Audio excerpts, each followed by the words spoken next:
जंगबंदी के बावजूद भारत की इश्तियाल अंगेजियां जारी। दिल्ली में पाकिस्तानी हाई कमीशन के एक और एहलकार को नापसंदीदा शख्सियत करार देकर 24 घंटों में मुल्क छोड़ने का हुक्म दे दिया।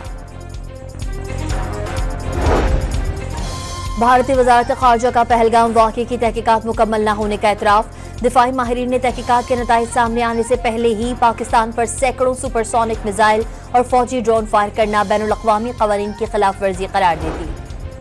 कोई गलत फहमी में ना रहे, पाकिस्तान सिंतास मुआहदे के तहत अपने हुकूक की हिफाजत के लिए तमाम इक़दामात उठाएगा। नरेंद्र मोदी का बयान मफाद परस्ती पर मबनी और इश्तियाल अंगेज है। तर्जुमान दफ्तर खारजा का इजहार मज़म्मत।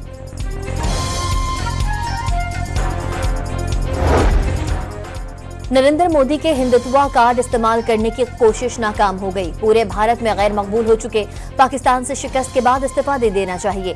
मौलाना फजल रहमान की डॉन न्यूज के programme live with Adil Shahzeb में गुफ्तगू। मौजूदा हालात में हुकूमत को APC बुलाने का मशवरा दे दिया। तुर्किया अच्छे बुरे दिनों में पाकिस्तानी कौम के साथ खड़ा रहेगा। सदर एर्दोगान का वाज़ेह पैगाम। तमाम मसाइल बिलखुसूस पानी के मसले का हल आसान बनाने के ख्वाह हैं। पाकिस्तानियों को इश्तियाल अंगेजी में ना फंसने का मशवरा। अमरीकी सदर डोनाल्ड ट्रंप कहते हैं उन्हें जंगे पसंद नहीं। पाक भारत कशीदगी खत्म कराने के लिए अहम किरदार अदा किया।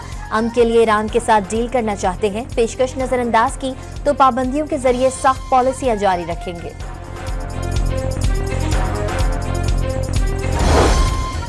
और डेरा इस्माइल खान में थाना कोई बहारा के करीब शरपसंदों का सड़क तोड़कर सिक्योरिटी एहलकारों पर हमले की मंसूबाबंदी नाकाम।